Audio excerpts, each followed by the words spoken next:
Nama saya Lydia Rumopa, NIM 19742011074,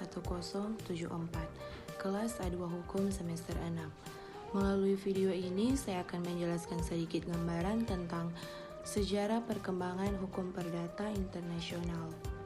Hukum perdata internasional mulai abad kedua sebelum Masehi, masa kekaisaran Romawi, sampai dengan perkembangan hukum perdata internasional universal di Jerman, khususnya di Eropa daratan abad ke-19, masa keemasan hukum perdata internasional.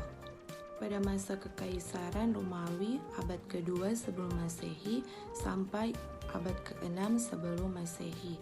Pola hubungan internasional dalam wujud sederhana sudah mulai tampak dengan adanya hubungan-hubungan antar warga Romawi dengan penduduk provinsi-provinsi atau municipia untuk wilayah di Italia kecuali Roma yang menjadi bagian dari wilayah kekaisaran karena pendudukan.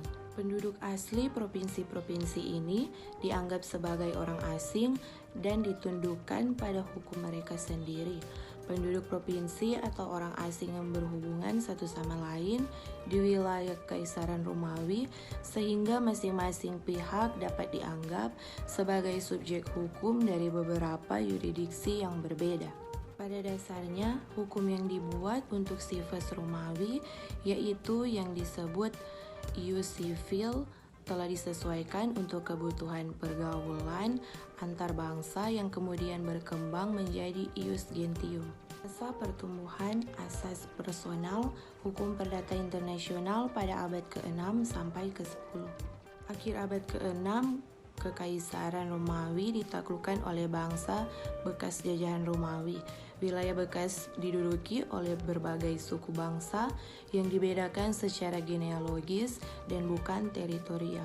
Dalam menyelesaikan sengketa antar suku bangsa, ditetapkan terlebih dahulu sistem-sistem hukum adat mana yang relevan dengan perkara, kemudian baru dipilih hukum mana yang harus diberlakukan.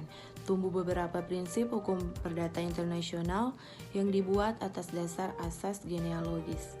Beberapa prinsip hukum perdata internasional yang dibuat atas dasar asas genealogis.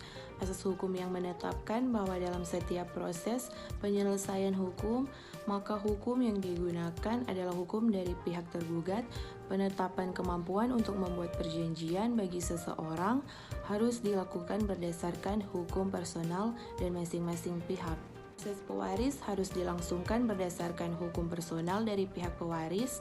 Peralihan hak atas benda harus dilaksanakan sesuai dengan hukum dari pihak transferor.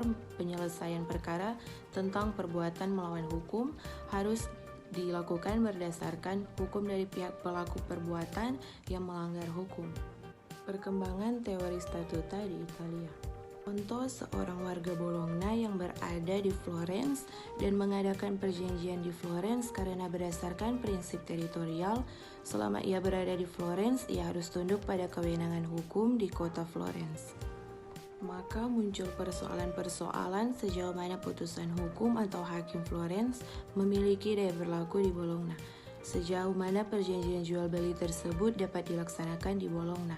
Dari persoalan tersebut mendorong para ahli hukum Italia, yaitu kelompok post-glossators, untuk menjadi atau mencari asas-asas hukum yang lebih adil atau wajar dan ilmiah dalam menyelesaikan persoalan-persoalan hukum. Gagasan Accursius tentang dasar statuta, bila seseorang yang berasal dari kota tertentu di Italia digugat di sebuah kota lain, maka ia tidak dapat dituntut berdasarkan hukum dari kota lain itu karena ia bukan subjek hukum dari kota lain itu. Gagasan Accursius menarik perhatian oleh Bartolus de Sassoferrato sebagai pencetus teori statuta dan dijuluki Bapak Hukum Perdata Internasional. Bartolus mencetus teori statuta yang dianggap sebagai teori pertama yang mendekati persoalan-persoalan hukum perselisihan secara metodik dan sistematik. Statuta-statuta suatu kota dapat diklarifikasikan di dalam 3 kelompok. Statuta personalia.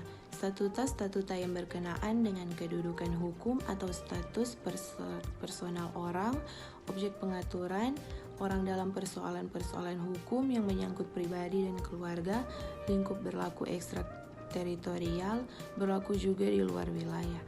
Suatu personalia hanya berlaku terhadap warga kota yang berkediaman tetap di wilayah kota yang bersangkutan.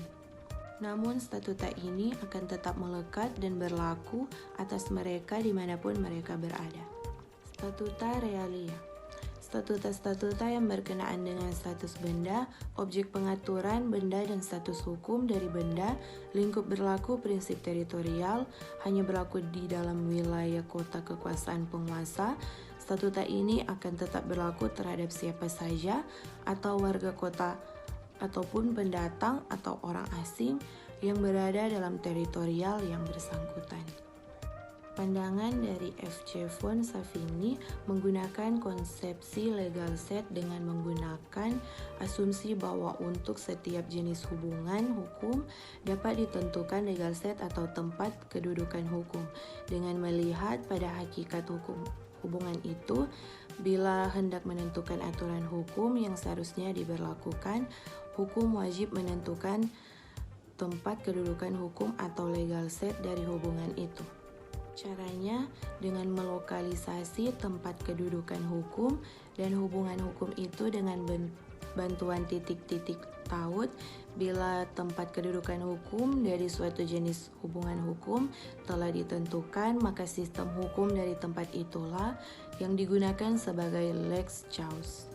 Setelah tempat kedudukan hukum itu dilokalisasi, maka dibentuklah asas hukum yang bersifat universal yang dapat digunakan untuk menentukan hukum yang berlaku. Perlu disadari bahwa sebuah kaidah hukum perdata internasional berdasarkan pendekatan ini sebenarnya digunakan untuk menunjuk ke arah sistem hukum suatu negara akan menjadi lex chaos atau yang akan digunakan untuk menyelesaikan suatu persoalan hukum. Lex chaos ini yang harus diberlakukan untuk menjawab semua legal isu dari perkara yang dihadapi. Demikian sedikit gambaran tentang sejarah perkembangan hukum perdata internasional. Terima kasih.